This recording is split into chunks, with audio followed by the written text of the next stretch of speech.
What up, what up, what up, what up? Uh, What's going on? How are you this Sunday?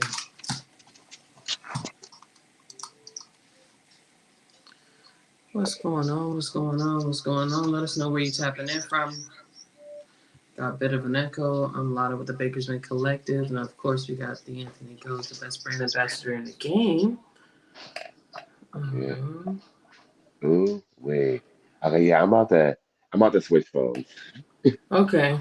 Because I'm looking at myself on the TV and it looks like I am outside in the fog for sure. Look, man, it looks Look, like I can you see. with I can clear, see. dry eyes. Come You back and come back. Come back okay? on Yeah, the sesh. my phone's at Mm, 30%, but we gonna make it 2 minutes too. I'll be right back. mm. And for everyone else that's tuning in, the answer is what you smoking on. I'm pinning it uh, on Instagram. Drop it in the comments if you on YouTube. And I can tell you right now, I'm smoking on some Weed Wench. Fucking incredible is the strain. And smoking on or about to smoke on. That's probably the best way to say that. I've also got my hands on one of these new pastimes. Or pastime. It's a vape. All from folks here in Washington. So they came from other orgs, came together, some of them from Leafly. What up? I remember your story. And they got this cute packaging, okay? But it's an all in one vape, liquid diamonds, live terpenes. Um, and I think it's worth the smoke. You know what I mean? This is their London Fog vape. And honestly, it hits. Let me see. Let me see the Let me vape. see. The top of it. Uh, Oh, the top oh, of ooh, so fancy looking. Yeah, never. Yeah, yeah, yes. It's new on the market out here in Washington. So yeah, this is their London Fog flavor, and honestly, I would buy it again. I mean, I would buy it.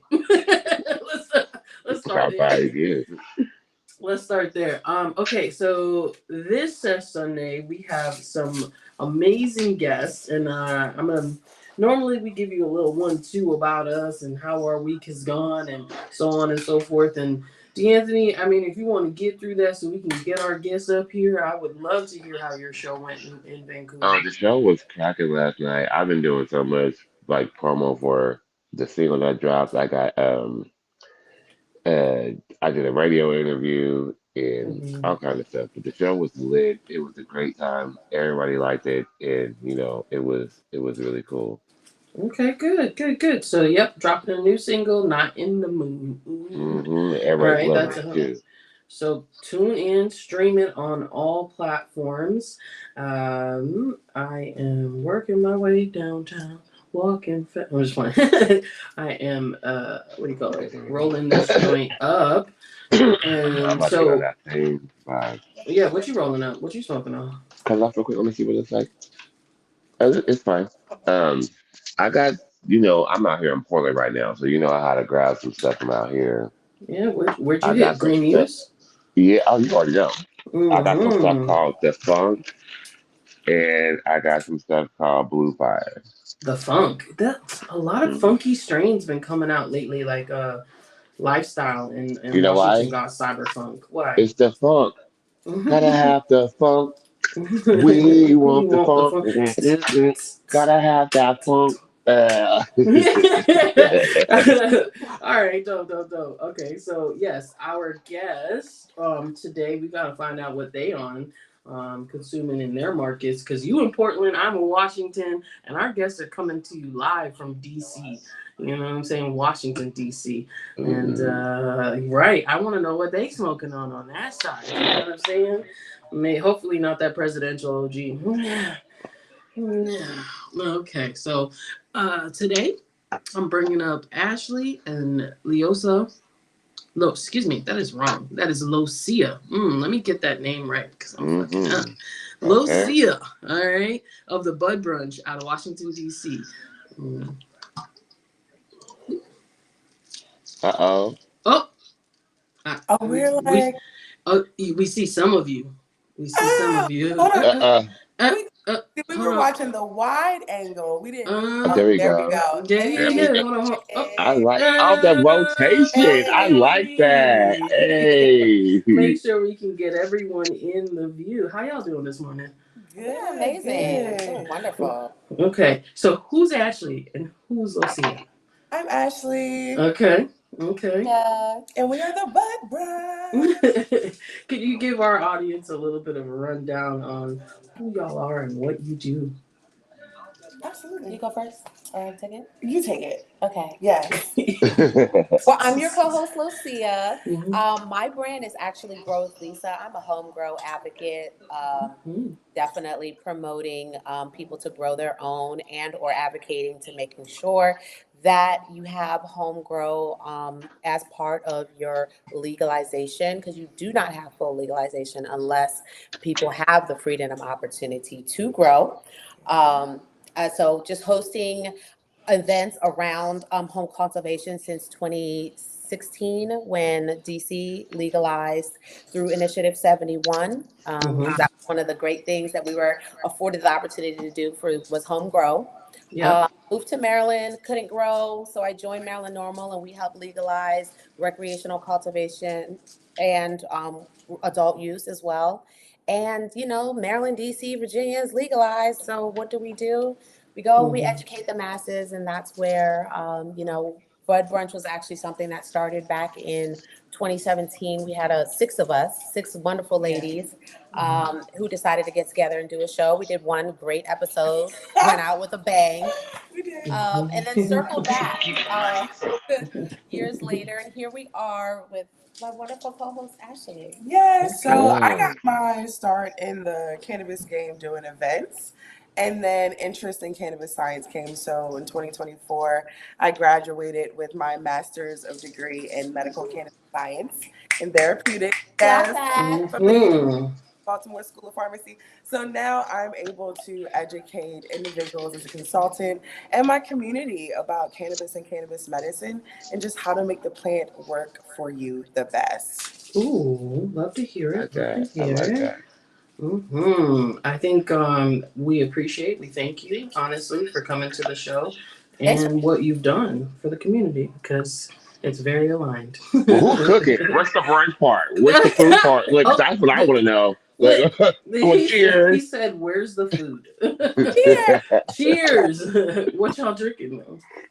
So we are the Canna Cocktail the Queens. Ooh. queens. And so we don't just do, like your regular can of cocktail. We have our quick fix powder, which is actually a powder you can dissolve into anything like food, drinks, sauce, whatever. And so it's a little bit of that. And then we have some syrups by a black woman owned company, the Black Swan Co. She has a blackberry lavender syrup. So this is our Mm. blackberry kush can of cocktail. That sounds like you let it Mm. all day right there. Listen, Okay. I have made Okay. simple syrups, figure it out. You know what I'm saying? Yes, It's just yes. in there, so love it. That you We can, like and you to can. elevate the consumption experience. So hmm Mhm. Nobody needs to know that Okay. you're smoking or consuming. You know what I mean? They really. Not Ooh. everybody influencer can smoke. I remember we had a client come in one time and he had COPD and thought he was gonna roll up a J and smoke it. No, sir, but you can have these CBD gummies. Mm-hmm. It's topical and rub it on your wrist for your joint pain. But we are Mm. not smoking with COPD, so the can of cocktail. Right. I love Okay. that level of education in Washington. I mean, I feel like out here you don't have a lot of low dose options. Yeah. We have honey that we can add to it. Was a company that was doing sugar packets, but Mm-hmm. um, for the most part, you have to kind of go that syrup or that tincture route if you're going to do a Mm-hmm. beverage. Or you have to do like 100 milligrams in a shooter, and then people make their cocktails from there. And, that's a lot sometimes if you Yeah. are, just looking for the therapeutic effects. right. Mm-hmm. And that's what we I, love about the DC market is that we have the opportunity to have the variety in products and ways to infuse. mhm. That's That's amazing. cool. We have some questions for you as always, and so I'll We kick have it it. off. Hey, how would you describe the current state of the DC cannabis industry compared to other markets across the U.S.? I'll take that. Okay. Well, you can't really compare it to other states across the U.S. because nobody has ever legalized recreationally and not had the opportunity to sell it.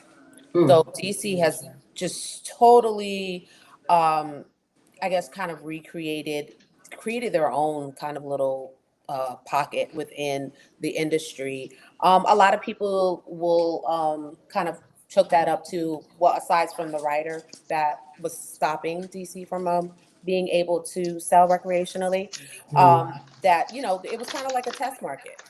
How does this work? What does it look like? What are these products that people are really interested in? So that was another reason why we brought back the podcast. And for season 1, which is available on YouTube and Spotify, the Bud Brunch. On every Come on, blood. I'm a professional. I Mhm. love this. Yeah. I love it. Plug it. It's fun talking to other People from podcasters. the I-71 market, which Initiative 71 is the law that legalized cannabis recreationally in Washington, D.C. Without the opportunity to sell, a lot of people did black market in your face. Yeah. They actually allowed it to continue to go on for the last 8 years. And then they decided, because the medical market was suffering so badly financially, it was quite a struggle for them. They decided that, you know, people that had been doing it during the legacy market way, excuse me, not black market, legacy market. Legacy market, yes. That they wanted to give them an opportunity, give them a shot to, because they had the clientele, they had the business numbers, structure, right? They had yeah. the business structure. And now we're in a new era of Initiative 71, where we went from 7 licensees to about, we're in the 50s. Yeah, they're coming Could along. be 60s. They're coming along. So, but we are still medical. Yes. So a lot of people have had us confused because you have the opportunity to go into a gifting store and not have to be a patient, or not to be, excuse me, you don't have to be a registered patient. Yeah. Got it. What's a gifting store? Well, it was one of those legacy operations where you would walk in and they would say, hey, here's a exclusive bottle of water for $50. But you get a package with it. Okay, yeah. So that Okay, was Or a t-shirt, cool. socks. They were selling like motivational speeches. Like they would roll up, give you a little motivational speech, and in exchange for that, you got gifted some trees. So it Lotta, Love that. did we talk about DC earlier this year? The laws, was that what I brought up earlier this year with the trading and stuff? I think Yeah. so. Yeah. There was Yeah. law. I think there was a state where it was like you guys couldn't grow or you guys couldn't sell, but you guys could trade. yes. right. So that Basically. was the recreational market that didn't allow sales, and that's what really stood us apart. So, and that, I feel like, again, it inspired so much innovation within the space by disadvantaging us and restricting people from entering the licensing space. So it's really interesting. We've kind of really got a great mix of emotions about it. Some people are excited, and some people are upset. You have the pessimist, right? I Yeah. automatically went to upset. Well, that's why home cultivation is Important. key. Yes, talk about it. Something we still Yeah. don't have here in Washington State. Unless you are a medical patient, it is a Class C felony to be growing the trees. With Right? a whole Internet recreational crank. market. You can do everything else with it, but you can get a felony from growing it, which is crazy. You can produce your own medicine. That's how they control the market. And then it's very interesting to me that you guys are approaching, or Washington D.C. is approaching 40 licenses. And quick question: are you guys vertically integrated or horizontally? Most people are horizontal. There are some people that have multiple licenses, but I don't know of anybody that has a vertical setup. Not in DC. But it's possible for you to do that. Right. See, it's such a hybridized situation because we are horizontal, and there are people that are working around it. Like my brother owns the farm, I own the dispensary, and like auntie or something like that does the packaging, right? That's how you end. But that's how it should be, though, especially when we talk about social equity. You know, social equity on an individual or, you know, case by case basis does not get us where we need to be in this space. We already know, which is an event that we're actually participating in, just Black Cannabis Week. You know, how severely disadvantaged we are in this space, how economically disadvantaged we are in this space to be able to actually establish businesses that are going to thrive. So it's, you know, it's just, to me, it's just really imperative that And we work together that in spite and of build. the social equity license, Mm. it's how much of an advantage is it really if you Ooh. still have disparity between others and us? But that's why Black Cannabis Week is so important. I think it's a state of emergency is the theme this year, and it's really calling on us to be a collective and to work together. Right. Mm-hmm. Especially since we carried this whole industry the whole entire time. Ben did that. Would this Ben. be without us? No. Is Black Okay. Cannabis Week hosted by Black Cannabis Magazine, that company and everything like that? It's No, different. no, that's totally Oh. different. Black Cannabis, I know they're out of California. Mhm. Black Cannabis Week is out of Philadelphia. However, they stop at 9 different cities throughout the week, and then they all come together on the weekend in Philadelphia to host the annual conference. The unconference. Cool. Lotta, we need to Okay. figure that out. Listen, I was like, Okay. that sounds like a trip. You gotta take. Okay.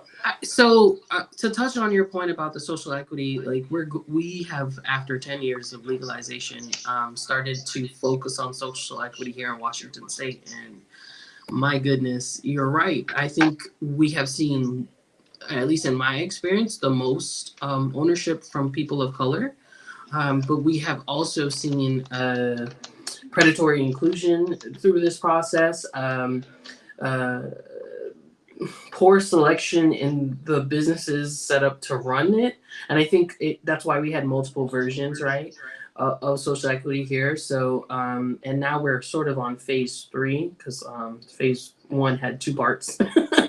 So I'm seeing the businesses get supported, but it literally takes the work of individuals because you need to navigate the Department of Commerce out here. You need to navigate like trying to find real estate and actually having the business acumen to run something in a highly regulated market. It's so interesting to see how each state approaches it, and yet when you take a step back and look at it from a national level, how few have done it correctly in terms of social equity, right? Yeah. Yeah. So it's Social equity. go No. ahead. No, please. Social equity without we do this all the time. All the time. Right. Social equity without preparedness is a setup for failure, though. And so when you have these programs and you don't have the support for the individuals who are receiving those licenses, you have to question the sincerity of social equity. To echo my sister soldier friend, it's a setup for failure. It really.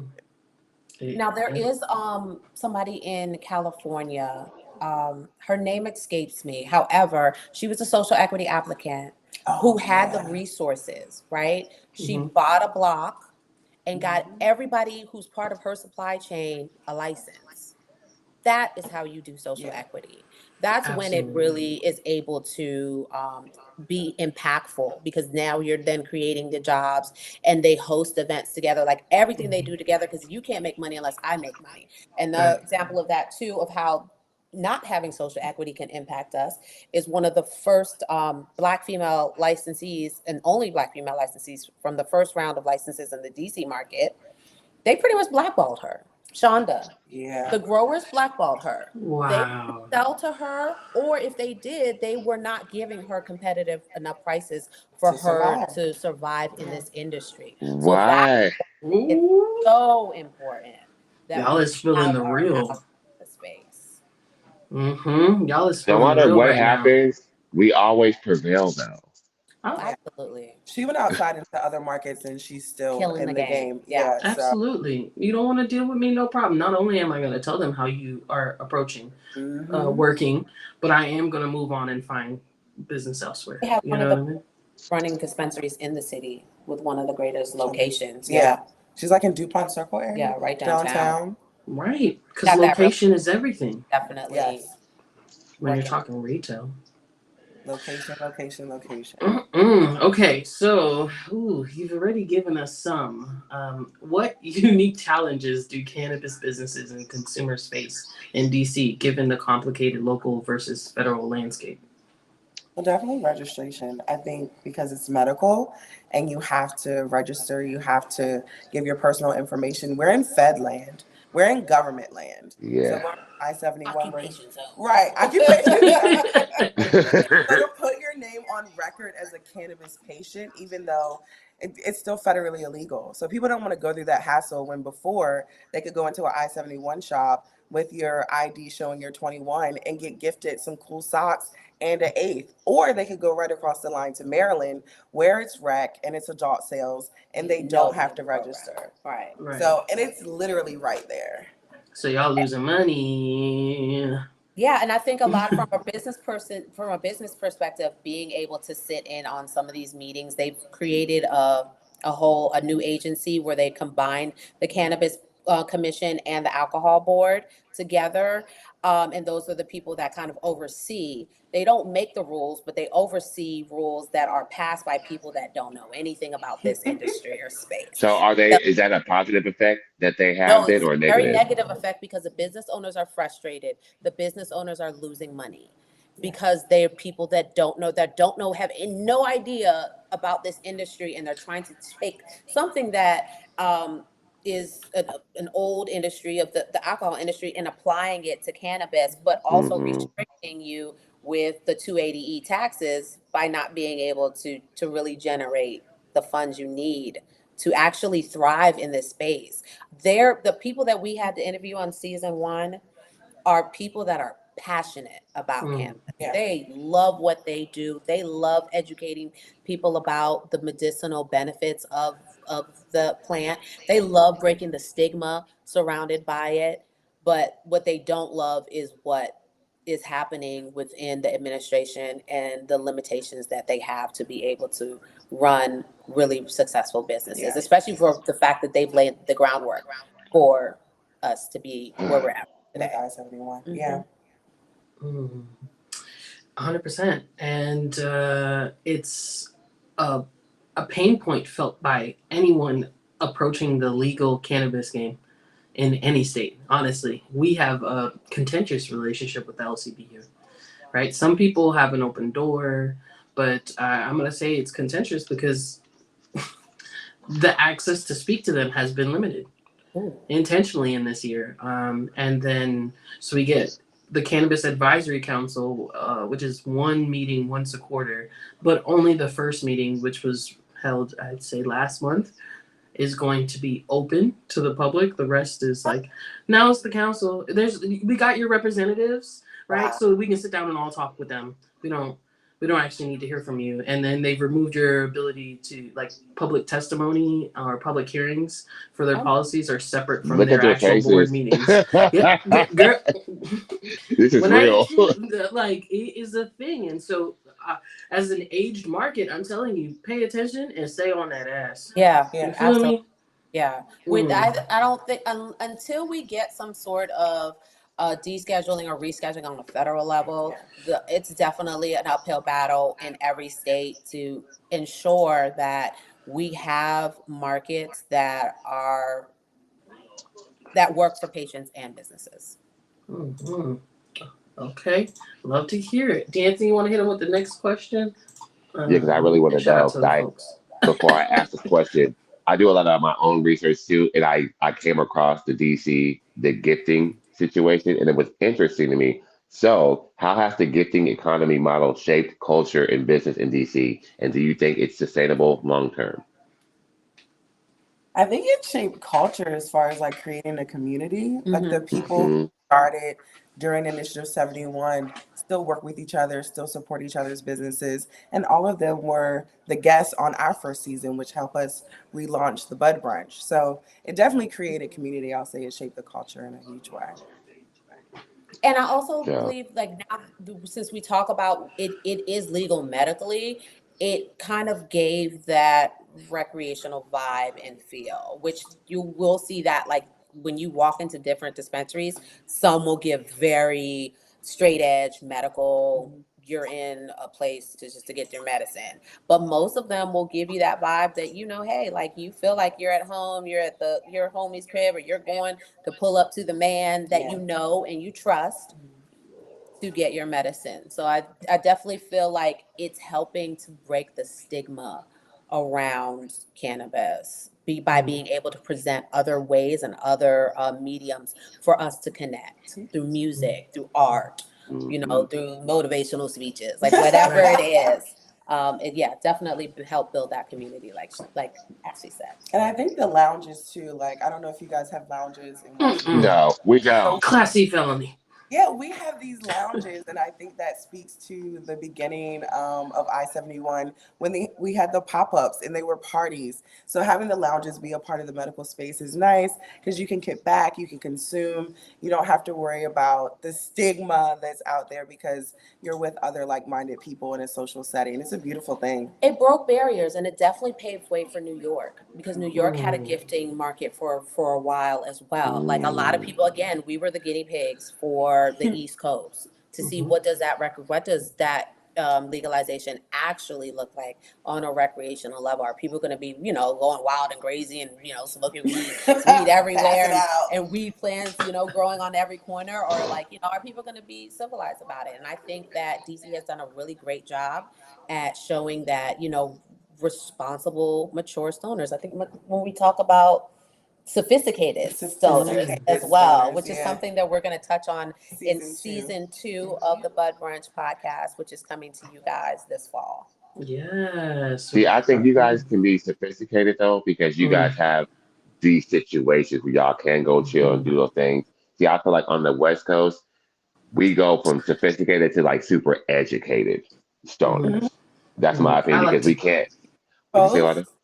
Yeah, you can You can't both, have and I like to call us functional potheads. That's what we do here at the Bakersman Collective, functional potheads, because we out here getting the work done, but getting high as hell. yeah. And, And being productive at the whew, same time. So. talk Absolutely. about it. I was in the shop for like 8 hours yesterday. Stop playing. You know But what I mean? One thing I did want to touch on, and I'm trying to get back to my screen. I just saw that you closed out season 1 with the National Cannabis Festival. So shout out to y'all Yeah. for live streaming from there. What stood out most to you to this year's event?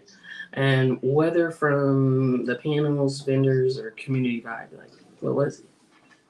Well, what stood out to me the most, it gave first year vibes.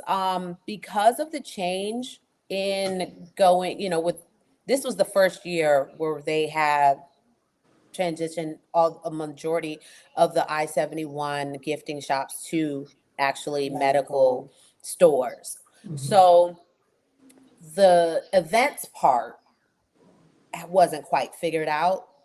So they kind of had to get a little bit creative in that. So that it wasn't as Excessive? and not festive, but there just weren't as many vendors. Like it wasn't Yeah. overpopulated with vendors like it It has usually been is. the last couple of years. So it definitely kind of gave like that first year vibes. Very like you Figuring it actually out. got to see people that you knew because they weren't like everybody wasn't running around all over the place. You actually got to talk to out with True. people that were there the first year, and everybody was just trying to figure out where they fit in. So I love the vibes this year, and the weather was perfect, It's and perfect. the Bud Brunch was there both days. We were able to. I feel like we brought Energy. a We brought a different vibe, something energy, new. Yeah, yeah, for to that by doing a can of cocktail demo, and actually having live participants in the culinary pavilion, Oh wow. doing a actual live show. Nobody has Mhm. done a live ever. podcast during the National Cannabis Festival, and that was one of our best shows to date. It was just a wonderful opportunity. I definitely there's always room for improvement. Nothing is perfect, but I definitely feel as if now that they're going to have a little bit more time, they'll definitely the vendor situation next year is going to be insane. Mhm. As it It's should be. it. Yep. It all you must build, grow. And I Every didn't know I love Ty Dolla Sign that much. uh, I had no idea. honestly, because like a music genius. I didn't know Yeah. that. I had no Yeah. idea. I mean, some of the songs that I found out that he sung, I was like, okay, cool. But did you hear him where you were? No. He just started belting it out at the end, Mhm. and I was like, I didn't even know he could sing like that. Yes, he can actually really sing. Yeah. Mhm. Some of these artists actually really The muscle. dumb their sound down just to be successful. Like T-Pain, people don't know that he can Yeah. actually really Yes. sing, and he was Hello. able to sing this whole Yes. time. Yeah. Yeah. Like, forget that. T-Pain, rapper turned singer. Okay. Yes, Florida national anthem. Or And the treasure right there. It was so nostalgic. It was so great to be 360. like kind of transported back to like we used to Time. ride on the back roads in when I used to live in Maryland and jam to some 3-6 smoking, smoke I Mm. some hear it in my trees. head now. So Yeah. that was definitely a whole vibe. Who else performed? Now I'm sad. Big That was a Boy. lineup. Big Boy. Their lineups are always great. Big Boy was there on Friday. He was the headliner for Friday. Yeah. And then I know it was a lot of other people. Backyard always. Yeah, we always The have Go-Go the Band. go-go for DC. Yeah. She Who's keeps the other it guy? DC. Like she makes sure that DC culture is always represented at And she NCF. is Caroline Phillips, who Thank is you. the founder Yes. of the National Cannabis Festival. You can catch her on episode 3, Yup. season 1 on the Bud Brunch. Yeah. Lotta, we need to It's all go. We need to go. Okay, well, now that we You know have some to- people that know some people. And Yeah. if you guys come, y'all could be on the live broadcast we do there. Mm-hmm. We pulling up. Come through. Yes. Okay, let us Because we know. don't have stuff like this over here. We have to sneak and do things. We used to have Hemp Fest. Okay, let's pause. Like one of the largest advocacy free speech events on the West Coast. Hemp Fest went for until 2019. Like There I was think thousands of people. Yeah. crazy amount. So Yeah. It was Uh, and this was an event before legalization too. It was always yeah. okay to pull up and It go was a smoke and protest event. chill. Yes. Where you could learn education, you could meet and the growers. Like, I found about it on Yelp. That's how big this event is. Like, coming to Washington Yeah. as a working interview. You know what I mean? Trying to scope this place out. I found it on Yelp, and the event is every year in August, but it For a weekend. For a weekend. So it stopped in 2019 because COVID hit. They packed things up, and then financially recouping from there, I talked to some of the event planners that have been a part of it for years on years, and they were like, we didn't imagine when we packed it away in our pods in 2019 that we wouldn't be taking it out again. So that, and also there's again a sense of, I wouldn't say we live in a police state, but if y'all paying attention, you already know what's going on the streets of Seattle. They got cameras in different blocks. They just voted to expand it.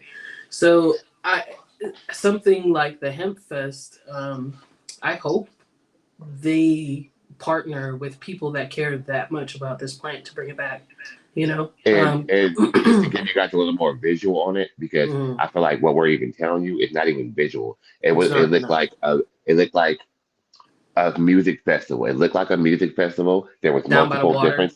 Yep, it was a park that you couldn't wander on. You had to go like out of your way to go there. You know what I'm saying? And it was private. There was thousands of people. There was booths. There was food. There was concerts, and there was different stages with different sounds. There was a rock stage, a hip hop stage, a techno kind of stage, and it was lit the Like whole weekend. Wow. It was like it was like Coachella, and you could smoke the whole weekend. People were sleeping there, smoking, just chilling, and it was no issues. There's rarely any issues, and it was all weekend. But it's never issues when it's a cannabis event. I won't say never. Yeah. I'll say never. Yeah. Like compared to alcohol. If or anything, like- Yes. Dehydration is the Right, we need biggest water. thing, right?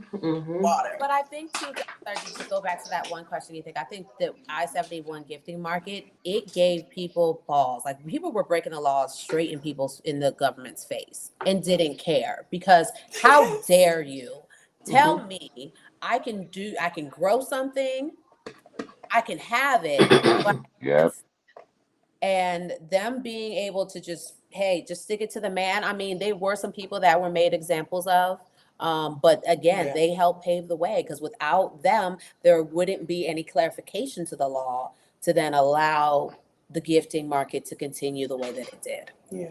You better say that, because if you're not going to listen to me, I didn't need your help running this industry in the first place. Yeah, absolutely. So get it together, Washington, because I can tell you, you're gonna have a revolt on your hands. You know what I mean? So what's where are we now? Do you notice any emerging trends or innovations at the festival that you think the rest of the industry should pay attention to? The education component. People Mm. think that it's out there like getting high and listening to music, which it is a part of it. But there's so much programming and so much opportunities to learn. We did the live show. We were the only live show, but they have panels throughout the entire day where they cover plant medicine, other plant medicine. There's wellness. There's a culinary pavilion. So there's so much opportunity, policy pavilion, so Yep. much opportunity to learn. There's a veteran station. Like they take care of us. They really do, and they educate you on the plan. Growers World. Growers World. Girls World, Yes. that's probably one of the most popular places there. And one of the great things that has come out of I-71 is the innovation that is possible through home cultivation. Because you get to play around with a plant when you have it pretty much at your disposal. And that's one things that I love about home cultivation and why I promote it so much, because how do we know if we don't have the access? How do we know when we have to actually, I mean, and I'm not saying growing is free or cheap. Well, depending, it could be free depending on how you do it. Right. Right. The access Sun. that you have to space and your climate. However, it's a low cost barrier Mhm. as a way to access the industry, and it's very necessary. Absolutely. Time is never free. And if you are going to grow a cannabis plant, understand you need some time, right? Yeah. I know growers that haven't had a vacation in a long minute, right? Because if Well, they I'm step away, producing a series with my Grow with Lisa brand that actually it promotes the innovation side of it by introducing people to innovators that have created products that have simplified the grow process. Now, we're not saying you can just plant it and walk away. Mhm. Definitely do have to. It's a living thing, so you do Mhm. have to give Nurture it it. some sort of a love and affection and attention. However, growing is not hard. Mhm. And it's possible. Anybody can do it. Absolutely. I was talking on a commercial level. For Oh sure. yeah, Yeah, it's you it can is a have different that game. one because Like right. Yeah, I because want even that everyone out too, the there. licensing with that, it just Yeah. like make it make Mhm. sense. That the access to that, make it make sense. Especially we were talking about in Maryland, micro grows with 5,000 square foot canopy max. And that sounds great until you do the numbers to actually start something up like that. What does that cost? Mhm. It's never going to be cheap. They Um, building out room by room by room and hoping to flip what they sell to pay back into the business to grow and build that other room. I promise And keep it going. you. Mm-hmm. you're absolutely right. Commercial cultivation is a beast. Come on. So, how does the cannabis community in DC approach advocacy and social equity differently from other regions? Like I said, we take matters into our own hands. We do it. We do it first, ask questions later. Figure it out.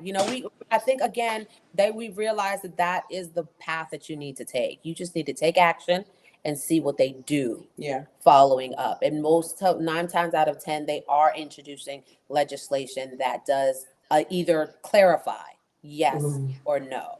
Like right now, the CBD hemp industry in DC is under attack. You've been able to sell and have CBD stores without licensing for almost over like 9 years. Yeah. Now all of a sudden they're saying, well, no, you need to be licensed. But people are challenging that because there's nothing in writing that says that specifically.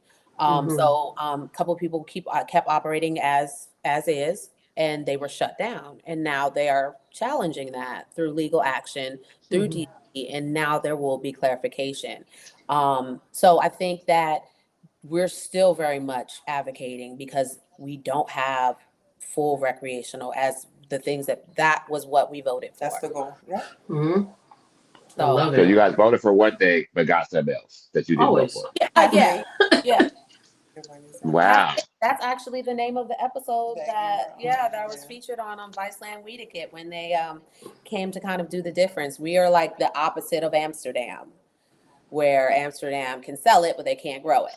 Mm-hmm. We're not legally supposed to. Oof, my goodness. Washington.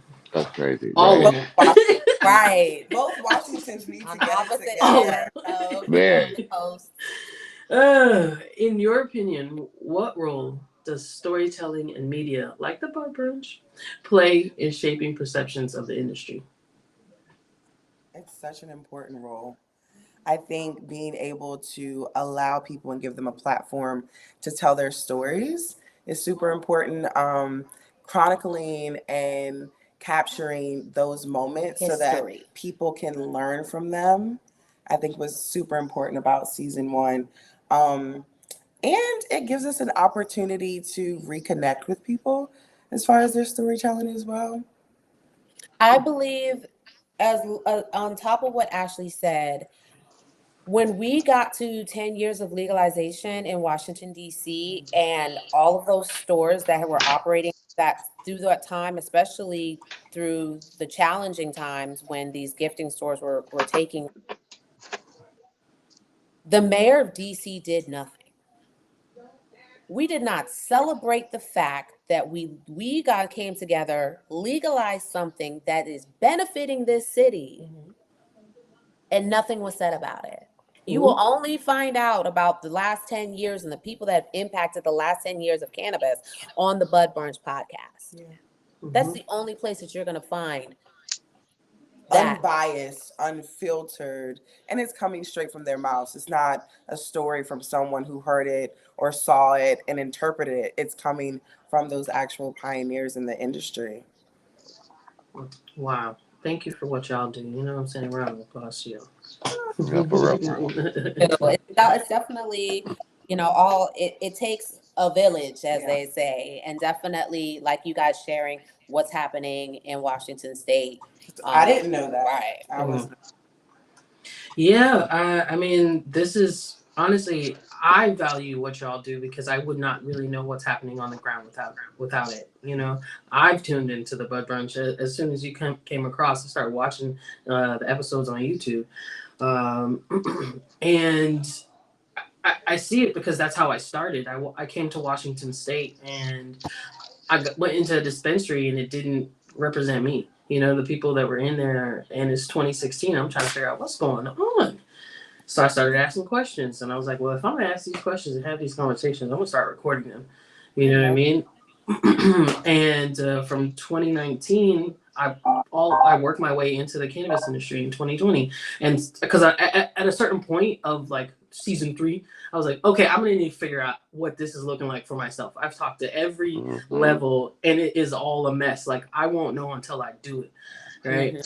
And I sit here in 2025 as a general manager of a dispensary. I just work my way up, so I know what's going on. Nobody can tell me anything different. And with that, my advocacy grew. You know what I mean? And so I appreciate everything like you started and now you sit here with the masters because you care that much. You're continuing to grow as a human being as a result of this space. Yeah, thank y'all. Thank you for being here. Thank you. Yeah, absolutely. D'Anthony, Our story. Yes. I'm sorry, share that again.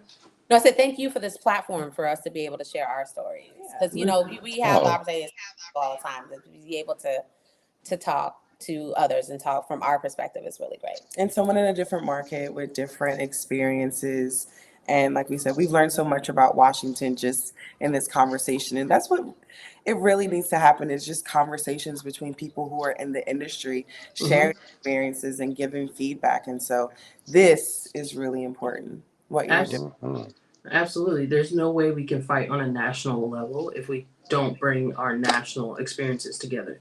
Yeah. You know what I mean? We will not be able to create a national market that supports what's happening and how they do things in DC or Cali or Virginia, until we talk and find something. Okay, that sucked over there. Let's leave that one out. Let's leave that setup out. You know what I mean? Like, oh, that is really working. Let's bring this in over here. And it needs to be by people that are within the industry, because if not, they're working to do it and mess it up. Yes, and that's what happened. Okay. Absolutely. Mm-hmm. D'Anthony, hit him with the last question. Okay, so if you could wave a magic wand and change one law or policy in DC tomorrow, what would it be and why? Recreational I sales. was just saying, right. To be able to walk into a dispensary without having to sign up. I don't have a medical card. I've never had one. I don't ever plan on getting one. There's no need.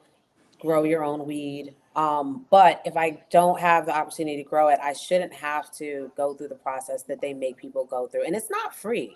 Nope. You know, a lot of it's not, even if you get like, they have like what, 2-3 day, 24-hour license, maybe 3-day licenses. It's You like have to maybe pay. $10. And it's a hassle because there were a situation where like they weren't issuing you a physical card, so you had to go in every 30 days to renew it. It's like you're creating so many hurdles that it's just completely unnecessary. So allowing people to go into the Freely. dispensary freely and purchase it, like you can do in Maryland, like you will eventually be able to do in Virginia. It limits. I feel like it limits our market. Especially for those of the people that we specifically interviewed for season 1, that are trying to grow their businesses in this space. So It's a barrier for patients too, for people who just want to get the education without having to give over their whole life story. And so when you tell people you want them to consume safely, well, you're giving us a barrier to access safe medicine and go into a space where we can receive education. So Hmm. recreation would, well, if we could wave that wand, just get rid of all those problems. Mm-hmm. Okay. Oh, I appreciate that standpoint. You know, like I think it make it so much more accessible to people, but I want the growers to stay true to the plant. As a market that has been adult use about 10 since 2016, you know what I mean? We see those mom and pops not being able to survive the competition right now. So like the quality, sometimes our medical patients are like, oh man, I used to get these genetics back in the day and this, that, and they're gone because you have to shift your growing style to hit that commercial capacity and then change your branding. Then maybe some of how you used to do it has changed, and the good ones figure it out. You know what I mean? That's what I'm gonna say, that the good ones still exist and they figure it out, but you are gonna get your what is it? What's those Kroger? The you know what I mean? Like the brand name things out there that are in every store. I love it. Huff. But I feel like Mhm. because of home cultivation, we know what good weed is. Yeah. And and some of those people that are going to be growing for the medical market were those same home cultivators that used to walk around with your jars and like Backpacks. Mhm. the backpack boys, right? Right. They understand organic cultivation, which is something Mhm. that is just one amazing, that people are really, really promoting and pushing that within this space. So I don't feel like that would be an issue for DC because again, we know what that good quality weed it is and what's supposed to taste like. And the I-71 people are really banding together to do their best to keep the multi-state operators at bay, That which community. we know at some point they'll definitely be in the States. We already have a cookies out here in a medical market. Newly. Yeah, The that's irony wild. in a medical market, like, Wild. you know. Yeah, it's just branding. You know what I mean? That's the best part about it is like who's actually growing the weed. Until you ask that question behind the brands, you will never know. And hopefully they care. And I love what y'all have done. I think you said on a podcast episode that your labels require terpenes to be put on them. And when I tell you I danced as I was listening to it, because it really does shape the education of your consumers. And we lack that here. So I've got people chasing total THC, which is like, how do you do that math? That's not even a real metric, but they're chasing numbers. Yeah, education is so important, and having the terpene profile on there just starts a conversation. and just start, what is that? What is pinene? How can this, Yeah. the entourage effect is so important. And that's kind of where cannabis actually came from, because people see the terpene profile and they're like, sativa indica hybrid. I'm like, no, girl. That's literally Man, cannabinoids and terpene profiles. Okay. because then you'll I'd be start finding tired. commonalities in all the weed, and you might not have this weed, but it might have a similar terpene, so you can smoke this one and know you'll be cool and will taste how you want it to, and you'll feel how you want to. I always start, like you said, with how you want to feel. What are you trying to deal with today? What ailments are we dealing with? And with cannabis, actually, we do a full health history. Because like I said, everything ain't for everybody, and everybody doesn't want to get high. So when you open them up to these different cannabinoids and products that have terpenes that aren't even cannabis sometimes, it's just, it's a whole new world. And they just light up because they don't know. But like you said, the terpenes on the packaging opens up that conversation. Yeah. Flavorants. Let's talk about it. Well, Okay, man, we done flew through an hour just chit chatting up in here. yeah. Let them know where they can find you. Well, first you can find us at a couple of places. Black Cannabis Week, which is September 26th, is Blaze the Runway. We will be strutting our stuff down the runway. Hey. Bouquet rolling papers. Then Saturday we're going to be doing media during Black Cannabis Week. So make sure if you are there, stop by our installation and say hello. Yes. We also have our Halloween Hip Hop Hibachi event, which is our first event that is being hosted by the Bud Brunch on October 11th. You can get all of that information and the links to attend all of these events on our Instagram page, and that is the Bud Brunch. On everything. Check out season 1 on YouTube and Spotify, and season 2 is going to be dropping this fall. Lotta, so we couldn't be bi-coastal because we missing a whole bunch of hibachi. Like they doing stuff that we can't even do at all a little bit. Yeah. Cape Cod, and she has this like cooking essentials line, the Edward, and so we are actually going to be able to infuse our hibachi. It's a whole experience. Y'all have got to come. Yeah, the Canna Cape Cod DC is the first all-inclusive bud and breakfast on the East Coast. It used to be in DC, and now they've moved to a larger location in Maryland. So and she's one of the OGs. She's actually episode number 5. Yep. How do you remember that? On what episode? Y'all gotta check that out and definitely come through. We would love to host you guys. I'm interested. Man, we'll talk about this offline. All right, folks. This is Lotta with the Baker's Room Collective. Dancing goes the best brand ambassador in the game. If you have any other questions or comments, we're about to get up out of here, so drop them in the chat. Somebody in the comments said they for the people. You know what I mean? Well, let me say something too, though, because I just dropped a new song on Friday called "Not in the Mood." I need everybody to go stream that because we all have days where we're not in the mood. Play it, so get used to it. Come on. Yeah, love the creativity. Okay. Man, I love when we have great guests that know what they talking about. You know what I'm saying? So again, this is Lotta with the Baker's Room.